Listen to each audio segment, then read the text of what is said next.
بسم اللہ الرحمن الرحیم۔ عزیزان محترم، اہل بیت رسول اکرم صلی اللہ علیہ وسلم کے وہ خاص جنہیں اللہ کی عطا ہی عطا تھی، جن پر ہمیشہ اللہ کی رحمتوں کا نزول تھا، وہ سخاوت میں بے مثال تھے۔ ان کی سخاوت آج ہمارے لیے درس عبرت ہے۔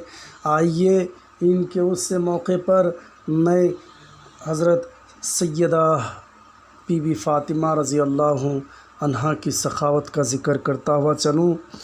چنانچہ کتابوں میں اور تفاسیروں میں یوں آتا ہے کہ جب بی بی فاطمہ الزہرا رضی اللہ عنہا کے دونوں صاحبزادے بیمار ہو گئے تو اللہ کے نبی نے انہیں روزوں کی منت ماننے کا ارشاد فرمایا۔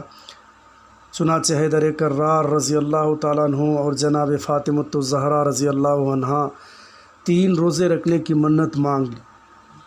اللہ تبارک و تعالیٰ نے صاحبزادوں کو جلد ہی شفا عطا فرما دی۔ گھر میں تو فاقہ تھا، فاقہ ہی فاقہ تھا، اور فاقوں کی وجہ سے پہلے ہی روزوں جیسا معاملہ تھا۔ تاہم روزوں کے لیے سحری اور افطاری کا اہتمام ضروری تھا، مگر خدا کی قدرت دیکھیے، دونوں عالم کے تاجدار کی بیٹی کے گھر میں اس قدر آٹا بھی موجود نہیں کہ روزہ افطار کرنے کے لیے چند روٹیاں ہی پکا لی جائے۔ عزیزان محترم، امیر المومنین حضرت علی کرم اللہ وجہہ رضی اللہ تعالیٰ عنہ جو شمعون یہودی کے پاس تشریف لے گئے اور ان سے 3 ساع جو آدھا ادھار کے طور پر آٹا لا کر جناب فاطمہ الزہرا کو پیش کر دیا۔ رسول معظم کی بیٹی جو صاف کیے اور انہی چکی میں پیسنا شروع کر دیا۔ تیسرا حصہ آٹا تیار ہو گیا تو آپ نے اسے گوندھ کر 5 روٹیاں تیار فرمائیں۔ آپ کے پاس فضا کنیز تھی، وہ بھی روزے سے تھی۔ مغرب کا وقت روزے کی افطاری کی تیاری ہو رہی تھی۔ دروازے کے باہر ساحل نے آواز دی، کہا السلام علیکہ یا اہل بیت محمد صلی اللہ علیہ وسلم، میں مسکین ہوں، روٹی کا سوال ہے۔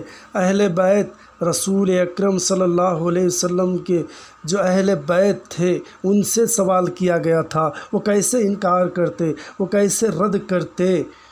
حضرت علی کرم اللہ وجہہ نے اپنے حصے کی روٹی اٹھائی اور ساحل کی طرف چلے اور مجسم ایثار و سخاوت بن کر سید فاطمہ الزہرا رضی اللہ عنہا نے فرمایا، سرتاج یہ میرے حصے کی روٹی بھی ساحل کو عطا کر دیجیے۔ آپ نے سید و فاطمہ الزہرا کے حصے کی روٹی بھی اٹھائی۔ فضا کنیز نے عرض کیا، آقا میری بھی تربیت آپ کے زیر سایہ ہو رہی ہے، میرے حصے کی روٹی بھی ساحل کو عطا فرما دے۔ والدین کی شان سخاوت دیکھی تو جناب حسنین کریمین رضی اللہ تعالیٰ عنہما نے بھی اپنی اپنی روٹی پیش کر دی۔ 5 روٹیاں ہی پکائی تھی اور 5 ہی ساحل کو عطا فرما دی گئی، اور خاندان مصطفیٰ صلی اللہ علیہ وسلم پانی سے روزہ افطار کر کے مصروف عبادت ہو گئے۔ دوسرے روز پھر روزہ تھا۔ جناب سیدہ فاطمہ الزہرا رضی اللہ عنہا نے پھر تیسرے حصہ جو لے کر آٹا تیار فرمایا، 5 روٹیاں پکا لی۔ افطاری کا وقت قریب آیا اور دروازے پر ساحل نے آواز دے دی، السلام علیکہ یا اہل بیت، میں یتیم ہوں، خدا کے نام پر روٹی کا سوال ہے۔ بالکل پہلے دن کی طرح اپنے روٹیاں بھی پیش کر دی اور پانی سے روزہ اختیار کر لیا۔ ساحل نے 5 روٹیاں کپڑے میں ڈال لی اور دعا دیتا ہوا واپس ہو گیا۔ آج تیسرا اور منت کا آخری روزہ ہے۔ تیسرا حصہ جو باقی پڑا ہوئے تھے، سیدۃ النساء العالمین، جو عورتوں کی جو قیامت کے دن جنتوں میں سرداری جس کے قبض قدرت میں اللہ دے گا، انہیں بھی چکی پیسنا شروع کر دیا۔ آٹا تیار ہو گیا تو روٹیاں پکا لی گئی۔ افطار کی تیاری ہونے لگی تو باہر سے آواز آئی، اہل بیت محمد، میں قیدی ہوں، روٹی کا سوال ہے۔ کوئی دنیا دار ہوتا تو پکار اٹھتا، یہ کیا مصیبت ہے، جاؤ بابا معاف کرو، یہ روز کا روز ہو گیا، چڑچڑا طبیعت مائل نہ ہوتی، اس طرح کی کیفیت ہوتی، ہم خود بھوکے ہی۔ بات دوسرا ہے، پہلے گھر کو چراغ ہے، بعد پڑوس کو ضرورت مندوں کو دیکھا جائے گا، لیکن یہ خاندان رسول اکرم صلی اللہ علیہ وسلم تھے، یہ اہل بیت اطہار تھے جن پر ہمیشہ اللہ کی نظر کرم تھی۔ یہ خود بھوکے رہتے مگر ضرورت مندوں کو ضرورت پوری کیا کرتے تھے۔ عزیزان محترم، یہ خاندان رسول اکرم صلی اللہ علیہ وسلم تھا۔ یہ لوگ تو ایثار اور قربانی، عطا و سخا کے پیگر تھے، کسی کے چہرے پر ملال تک نہ آیا۔ پہلے اور دوسرے دن ہی کی طرح سب نے اپنا اپنا حصہ روٹی سائل کو عطا فرما دی۔ سوالی دعا دیتا ہوا واپس چلا گیا۔ اہل بیت رسول اکرم پانی سے روزہ اختیار کر کے مصروف عبادت ہو گئے۔ پہلے بھی فاقوں پر فاقہ آیا کرتے تھے، اب تو 3 دن سے مسلسل روزہ تھا۔ نخاہت جسمانی بہت زیادہ اضافہ ہو چکا تھا۔ جناب حیدر کرار نے دونوں صاحبزادوں کو، سیدنا امام حسن اور امام حسین کو انگلی سے لگایا اور بارگاہ سرکار دو عالم صلی اللہ علیہ وسلم میں حاضر ہو گئے۔ آپ مسجد نبوی کے محراب میں تشریف فرماتے، بھوک کی شدت سے نوازوں کو لڑکھڑاتے دیکھا تو بے قرار ہو گئے۔ اسی عالم میں نزول وحی شروع ہو گئی۔ عرض کیا، یا رسول اللہ علیہ وسلم، آپ کے اہل بیت کا امتحان کے لیے اللہ تعالیٰ نے حکم سے میں مسلسل 3 روز مسکین، یتیم اور قیدی بن کر حاضر ہوا، اور ان کی سخاوت کا یہ عالم ہے۔ اس کو دیکھتے ہوئے اللہ نے آپ کے ان اہل بیت پر اللہ سلام بھیجتا ہے۔ اللہ تو خود سلام تھا، انہوں نے کہا جو سلام لانے والے پر سلام ہو، اور یہ آیت نازل فرمائی۔ اس کا ترجمہ یہ ہے، اور کھانا کھلاتے رہتے ہیں مسکینوں، یتیموں، اسیروں کو اللہ تعالیٰ کی محبت سے۔ ہم تو تمہیں بس اللہ تعالیٰ کی خوشنودی کے لیے کھانا کھلاتے ہیں، اور وہ کہتے ہیں اور نہ تم سے اس کا عوض چاہے اور نہ شکریہ، ہم تو اپنے پروردگار کی طرف سے اندیشہ رکھتے ہیں ایک تلخ اور سخت دن کا، سو اللہ ان کے دن کی سختی سے محفوظ رکھے گا، ان کو تازگی اور خوشی عطا کرے گا۔ تو عزیزان محترم، یہ ہے اللہ کی آیت۔ یہ کسی سے معاوضہ اور یہاں تک کہ شکریہ کے محتاج ہوتے ہیں، یہ ہوتے ہیں اہل بیت، جس کے تعلق سے سورہ دہر میں یہ آیت اللہ تعالیٰ نے نازل کر دی۔ یہ وہ اللہ کے بندے ہیں جو شکریہ کے بھی جو ہے وہ طلبگار نہیں ہوتے کہ میں نے اس طرح عطا کیا ہی، نہ احسان جتانے کی بات ہوتی ہے۔ اور ایک سخاوت کی میں واقعہ پیش کرتا ہوا چلوں، تاکہ ہم اور آپ کے لیے آج کے دور میں عبرت ہی عبرت ہے عزیزان محترم۔ اسی لیے میرے مہدی موعود السلام نے فرمایا، مومن ذخیرہ نہ گنید ذخیرہ نہیں یہاں پر ہے۔ چنانچہ عبداللہ بن عباس رضی اللہ عنہ روایت بیان فرماتے ہیں، بنی سلیم قبیلے کا ایک اعرابی دربار رسالت محمد صلی اللہ علیہ وسلم میں حاضر ہوا۔ آتے ہی گستاخانہ انداز میں خرافات بکنے لگا۔ مہتاب رسالت کے گردا گرد ستاروں کی طرح صحابہ کرام کا جھرمٹ لگا ہوا تھا۔ انہوں نے اس اعرابی کو اس طرح گفتگو کرتے ہوئے دیکھا، آتش غضب سے سرخ ہو گئے۔ جناب فاروق اعظم انتہائی غیظ کے عالم میں تلوار کھینچ لی، اس گستاخ رسول کا سر قلم کرنے لگے۔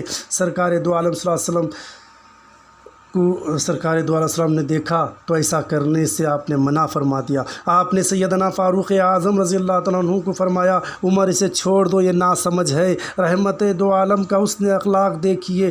اعرابی نے آنکھیں نیچے کر لی، آپ کے قدموں میں گر گیا۔ یہ اخلاق اور یہ طور طریقہ دیکھا، میں نے گالیاں دی، میں نے بدتمیزی کی، میں نے بدگوئی کی، اس کے بدلے میں یہ مجھے معاف کر رہے ہیں۔ اس سے بڑی شخصیت اور کون ہو سکتی ہے؟ آج انسان انتقام لینے کے لیے کچھ بھی کرنے کے لیے تیار ہو جاتا ہے۔ اس نے مجھے گالی دی، چھوڑوں گا نہیں، مگر اسلام یہ درس دیتا ہے، اسے معاف کرنے کی بات کرتا ہے۔ یہ شہنشاہ مل کر یہ شہنشاہ دو عالم تھے، رحم و کرم ان کا صفت تھی عزیزان محترم۔ پھر اس نے حضور کی خدموں پر کر اسلام لایا، توحید رسالت کا اقرار کر لیا۔ بعد اس اعرابی نے کہ یا رسول اللہ، میں انتہائی مفلس و خلاش اور نادر اور محتاج ہوں، خود بھی بھوکا ہوں اور میرے اہل و عیال بھی بھوکے ہیں، میری یہ مصیبت دور فرمائیے۔ رسول اکرم صلی اللہ علیہ وسلم صحابہ کرام سے مخاطب کر کے فرمایا، سوال اور سفارش کرتے ہیں، کون ہے جو اس شخص کو یہ خون پیش کرے؟ ارشاد محبوب سنا، حضرت سعد بن عبادہ رضی اللہ تعالیٰ عنہ گردن خم کر کے کھڑے ہو گئے، عرض کی آقا میرے پاس ایک ہی ناقہ ہے، سو وہ میں اسے ابھی لا دیتا ہوں۔ دیکھیے صحابہ کرام کا بھی سخاوت دیکھیے۔ پھر آپ نے فرمایا، کون ہے جو اس ننگے کو سر کو چھپانے کے لیے کوئی چیز عطا کرے گا؟ مولائے کائنات سیدنا حیدر کرار رضی اللہ عنہ اٹھے اور سر اقدس سے اپنا امامہ اتار کر اس کے سر پر رکھ دیا، اور خود معمولی کپڑا اپنے سر پر رکھ ڈھانپ لیا۔ پھر آپ نے فرمایا، کون ہے جو اس کے اہل و عیال کے لیے کھانے کا انتظام کرے گا؟ تمام صحابہ کرام رضوان اللہ علیہم اجمعین ایک دوسرے کی طرف دیکھنے لگے۔ اسلام کا وہ سخت ترین دور تھا، اصحاب صفا و دیگر حضرات کو کئی وقت پیٹ بھر کر کھانا نصیب نہیں ہوتا، فاقوں پر فاقہ تھا، لباس کی کمی تھی، غربت کا یہ عالم تھا کہ سارے جسم کو صرف ایک معمولی چادر سے ڈھانپنا پڑتا تھا۔ بہر صورت امام الانبیاء کا ارشاد سنا، صحابہ کرام کے چہروں پر حسرت ٹپکنے لگی، سبھی کے دل میں خیال بار بار کروٹیں لے رہا تھا، کاش آج ہمارے پاس غلہ ہوتا تو محبوب کبریائی کی خوشنودی حاصل ہو جاتی اور تعمیل ارشاد بھی کر لیتے۔ مجلس میں حاضر صحابہ خاموش دیکھا تو تاجدار مدینہ صلی اللہ علیہ وسلم حضرت سلمان فارسی رضی اللہ عنہ کو فرمایا اسے اپنے ساتھ لے جاؤ اور دیگر مہاجرین و انصار صحابیوں کے گھر میں جاؤ، جہاں سے جو کچھ بھی دستیاب ہو لے کر اسے دے دو۔ حضرت سلمان رضی اللہ تعالیٰ عنہ مؤدبانہ اٹھے، اعرابی کو ساتھ لیا جو صحابی دربار رسالت میں موجود نہیں تھے، ان کے گھروں میں پھرنا شروع کر دیا، مگر ہر طرف مایوسی ہوئی۔ حضرت سلمان فارسی رضی اللہ عنہ دل میں خیال آیا اب اس آستان عطا اور بحر سخا کی طرف چلنا چاہیے، جہاں سے مایوسی کا امکان ہی نہیں ہے، جہاں در سے خالی کوئی نہیں گیا ہے۔ چنانچہ آپ اعرابی کو ساتھ لیے ہوئے آستان زہرا پر حاضر ہو گئے۔ سیدہ فاطمہ الزہرا نے پردے کے پیچھے سے ان کی آمد کا مطلب دریافت فرمایا۔ جناب سلمان فارسی نے سارا حال منوان عرض کر دیا۔ سید عالم کی بیٹی رضی اللہ عنہ دروازے پر ساحل کو دیکھا تو جذبہ سخاوت میں جوش میں آ گیا۔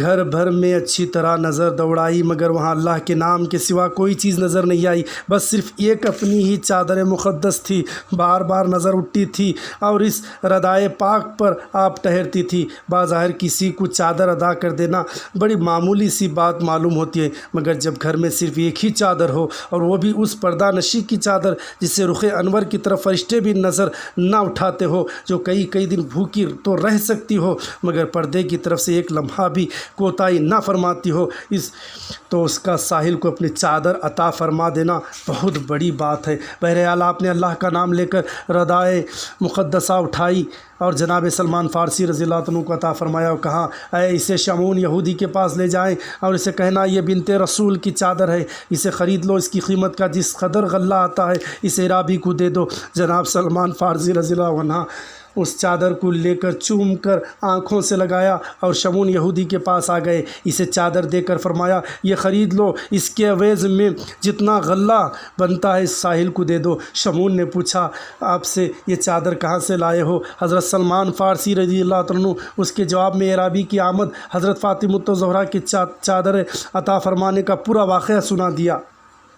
شمعون یہودی نے یہ واقعہ سنا تو تڑپ کر رہ گیا۔ اس نے کہا جس شخص کی بیٹی کا یہ کردار اور یہ ایثار ہے وہ شخص بلا شبہ خدا کا سچا رسول ہے۔ بیٹی کے اخلاق سے حضور کی پہچان معلوم ہو رہی ہے، جس کی بیٹی کا یہ ایثار و قربانی تو نبی کا کیا مقام ہوگا۔ اللہ اکبر، میں اس کی رسالت پر سچے دل سے ایمان لاتا ہوں۔ آپ سب سے پہلے مجھے مسلمان کرے، باقی کام بعد میں ہوں گے۔ پھر وہ حضرت سلمان رضی اللہ عنہ کے ہاتھوں پر مشرف با اسلام ہوئے۔ بعد ازاں اس کثیر المقدار غلہ اس شخص کو بھی دیا اور جناب فاطمہ الزہرا رضی اللہ عنہ گھر بھی ہدیہ غلہ وغیرہ بھیج کر نہایت ادب و احترام کے ساتھ آپ کی چادر مبارک واپس کر دی۔ ردائے فاطمہ سرمائے عصمت کائنات تھی، غیرت خداوندی کو کب گوارا ہو سکتا تھا کہ جس فاطمہ الزہرا کے پردے کے تحفظ کرتے ہوئے قیامت کے دن تمام دنیا کی نگاہ نیچی کرنے کا حکم دیا جائے گا، اس فاطمہ الزہرا کے سر کی ردا فروخت ہو جائے۔ عزیزان محترم، یہ دیکھیے یہ ہے اہل بیت کا مقام، یہ ہے رسول اکرم صلی اللہ علیہ وسلم کی بیٹی سیدہ فاطمہ رضی اللہ عنہ کا، اس سے اسلام پھیلا، ان کے اخلاق سے سخاوت ہی سخاوت ان کے فطرتوں میں تھی۔